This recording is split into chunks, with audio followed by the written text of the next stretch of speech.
La récente épidémie de la maladie à virus Ebola qui a durement frappé la Guinée, la Sierra Leone et le Libéria, faisant plus de 11 000 morts, a révélé de nombreux manquements en ce qui concerne la communication sur les risques en Afrique de l'Ouest. Communication non spécifiée, diffusion de messages inappropriés contribuant à exacerber l'anxiété au sein des populations, de nombreuses erreurs stratégiques de la vie même des professionnels du secteur. La communication de risque telle qu'elle est faite, elle a besoin d'être appuyée au plan technique par des experts, non pas qu'il n'y en ait pas dans le pays, mais par des experts notamment de l'OAS, qui actuellement dans la sous-région ouest africaine sont les mieux outillés pour faire cet appui. Deuxièmement, la communication de risque a besoin d'être ramené également au niveau intermédiaire et périphérique, suivant la pyramide sanitaire de notre pays, parce qu'à ces deux niveaux-là, la communication subit, si vous voulez, le dictat, sinon les propositions qui sont faites au niveau central. Mais pour le moment, la communication que nous faisons n'est pas tellement une communication de risque bien développée. Et comme tous les autres pays, nous sommes en train de faire une communication que lorsque un phénomène inhabituel arrive, c'est-à-dire qu'une communication qu'on nous met lorsque les faits sont là, donc devant les faits accomplis. Or, la communication des risques voudrait bien se baser sur une préparation d'abord, avant, et pendant et après. J'ai analysé la communication qui a été menée sur Ebola pendant l'épidémie en Afrique de l'Ouest et j'ai mis en avant un certain nombre d'erreurs qui ont été commises en communication. Disons que la première erreur, ça a été d'axer tout un pan de la communication sur des risques supposés de transmission par la chasse, de l'animal à l'homme, alors que ces risques supposés ne correspondent pas à une réalité. Pour plusieurs raisons. Voilà.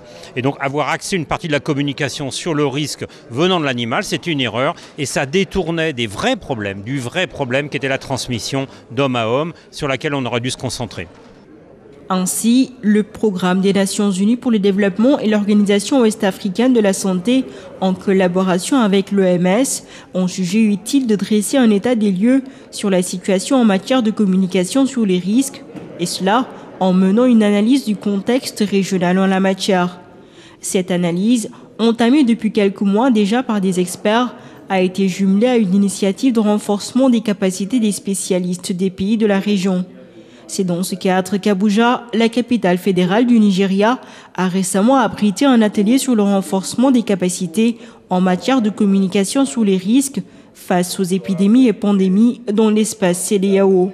Une idée, si vous voulez, en fait, on a là une forme de communication qui est simplement commençante, n'est-ce pas, dans la région. Sur le plan institutionnel, on n'a pas toujours les structures en place pour démarrer cette communication. La complexité vient de ce que on arrive sur un terrain qui est habitué à la communication, à une communication qui n'est pas la communication sur les risques. Et la communication sur les risques va légèrement au-delà de ce qu'on fait pour le moment. Et malheureusement, on n'a pas toujours toutes les compétences pour faire ce genre de communication. Alors, cette analyse de la situation est toujours en cours. Mais vous savez, la communication sur les risques est la 6e composante du règlement sanitaire international et il faut reconnaître que nos pays n'ont pas suffisamment avancé dans cette composante. Nous sommes heureux aujourd'hui et il s'offre plusieurs opportunités à nous.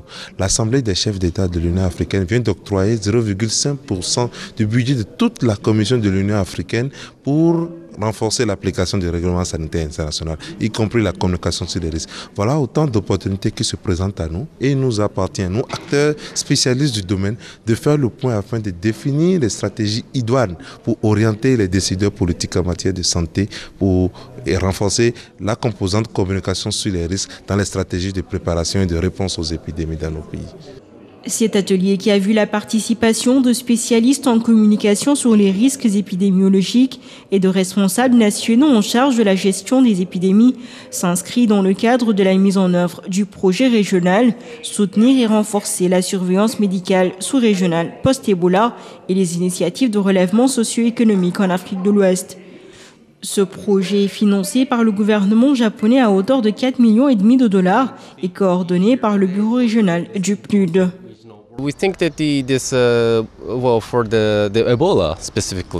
Pour l'épidémie d'Ebola, nous pensons que le renforcement des capacités est important pour ces pays, ainsi que le partage d'informations. Nous souhaitons donc continuer à travailler dans ce domaine avec notre partenaire principal, à savoir le PNUD. Ce problème est important et c'est notre priorité. Et cela a également été mentionné lors de la TICAD 6 à Nairobi l'année dernière, ce qui est vraiment important pour améliorer le renforcement des capacités. Et je suis très heureux d'assister à cet événement aujourd'hui.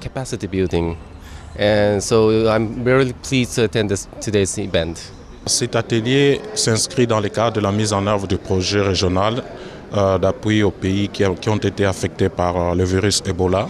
Et c'est une activité très importante dans notre plan de travail annuel, d'autant plus qu'on a constaté pendant la crise, la dimension communication était très importante. C'est pour cela que nous avons tenu à organiser cet atelier ici à Abuja au Nigeria pour réunir les experts en communication de 15 pays de la CEDEAO pour échanger en matière de leçons apprises et de bonnes pratiques qu'on a eu à collecter pendant la crise d'Ebola.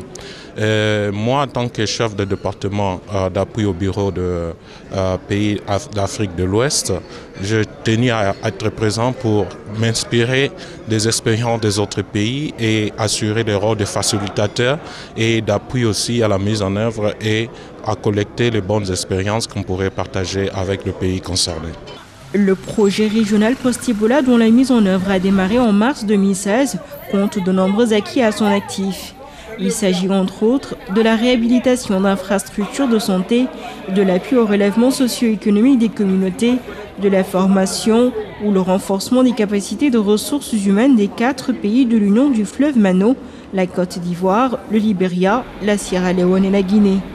En Côte d'Ivoire, par exemple, il y a eu la formation des femmes, des forces de défense et de sécurité, à la sensibilisation et au comportement dans des zones qui sont des zones aussi sensibles que les zones transfrontalières, où ils ont été formés au comportement en matière à la sensibilisation sur les questions de risques épidémiologiques, notamment. Nous avons l'Union du fleuve Mano, qui sont les unités conjointes transfrontalières pour ce qu'ils appellent le rétablissement de la confiance, que nous allons appuyer, parce que ce sont ces unités conjointes-là entre les frontières communes des 4 pays que j'ai mentionnés, qui sont à la pointe donc, du renforcement de la cohésion sociale. Au Libéria, donc, il y a eu des structures de la société civile et d'autres structures nationales qui ont été utilisées pour pouvoir justement mener le même genre d'activité. Donc, par exemple, il y a eu la réhabilitation dans des villages, environ 600 villages de puits, et aussi la construction pour avoir de l'eau potable. Il y a eu la réhabilitation de centres de santé et de postes de police, par exemple, en Guinée. Donc la Guinée, par exemple, a focalisé sur les postes transfrontaliers et de police, de gendarmerie, mais aussi sur les infrastructures sanitaires aux frontières pour permettre à l'administration d'avoir des infrastructures adéquates et aussi aux populations d'accéder facilement à une assistance médicale en cas de besoin au niveau régional. Donc je disais tout à l'heure, nous avons fait énormément d'ateliers de renforcement de capacité, donc des 15 pays membres de la CEDEAO. Pour ce qui est de la capacitation de ressources humaines, la rencontre d'Abuja a été l'occasion pour les experts nationaux, régionaux et internationaux de partager leurs expériences. En se référant au cadre d'application du règlement sanitaire international, les participants venus des 15 pays de la CEDEAO ont été soumis à des exercices de simulation, travaux pratiques, exposés, débats et discussions plénières. Et ce, avec la collaboration technique de divers partenaires. Ici, nous avons travaillé sur le renforcement des capacités afin de former les gens à développer les méthodes de communication sur le terrain, à la fois les messages et les processus permettant de communiquer sur les risques aux personnes et à leur communauté. Aujourd'hui, on effectue un exercice où les participants ont reçu un scénario d'un pays fictif où une épidémie de grippe aviaire se produit. Selon le scénario, chaque groupe identifie les tâches et développe des messages associés. Par exemple, dans le scénario, une épidémie de grippe aviaire s'est produite et les participants vont développer des messages sur la façon de communiquer avec la communauté au sujet des symptômes de la maladie, des actions que les gens peuvent prendre pour se protéger, des messages généraux. Beaucoup de ces pays ont déjà connu une épidémie auparavant, de sorte qu'ils apportent beaucoup de connaissances institutionnelles sur la table et l'OMS est ravie d'être là pour les soutenir. Nous avons appuyé techniquement aussi la préparation de cet atelier et nous avons participé aussi pour bien sûr apprendre des pays, de voir ce qui se passe déjà dans la région, quels sont les gaps, quelles sont les attentes des pays auprès des partenaires. Qu'est-ce que l'OAS compte faire pour appuyer ces pays? Parce que nous, on appuie donc l'OAS dans leur rôle d'appui aux États membres.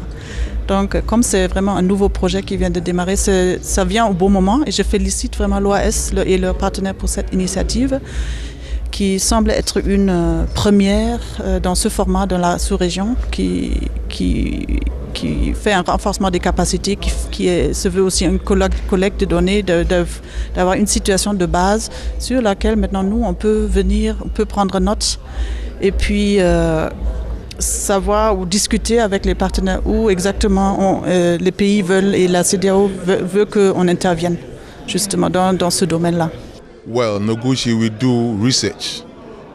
Nous faisons des recherches sur les problèmes médicaux et nos résultats sont très importants pour communiquer les causes de la maladie et l'étendue de la maladie au public.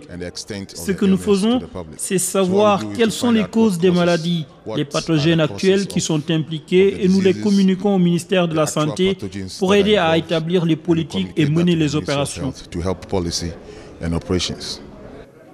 Ce sont ainsi des spécialistes mieux outillés qui ressortent de 4 jours de renforcement de capacités, qualifiés pour aider leurs pays respectifs à sensibiliser leur population aux maladies infectieuses et à concevoir en période de crise des stratégies de communication et d'éducation de la population adaptées et susceptibles d'entraîner l'adhésion et l'engagement des communautés. Les acteurs, les participants ont compris qu'il ne fallait pas seulement attendre la crise pour élaborer des plans de communication, mais faire des plans de communication sur les risques basés sur les risques qui ont été identifiés dans les pays respectifs. Le deuxième enseignement, c'est en termes d'engagement de la communauté.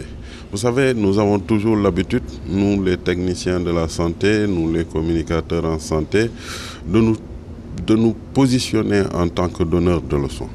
Il est important aujourd'hui pour que la communauté puisse s'approprier, puisse adhérer à nos messages, de pouvoir dès le début du processus de conception de nos stratégies de communication, de pouvoir y inclure la communauté. C'est très important pour moi, personnellement, parce que je fais partie de l'équipe d'intervention d'urgence de la commission de la CEDEAO. Et ce que nous faisons naturellement, c'est d'être sur le terrain pour assurer le soutien entre les États membres confrontés à des situations d'urgence.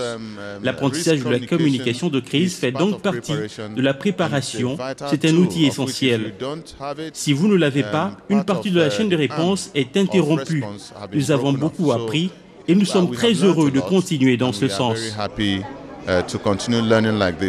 La communication sur les risques fait partie intégrante de l'état de participation globale face aux pandémies et aux épidémies. Sa finalité est de faire en sorte que toute personne en danger puisse prendre des décisions afin de minimiser les effets de la menace et de mettre en place des actions protectrices et préventives.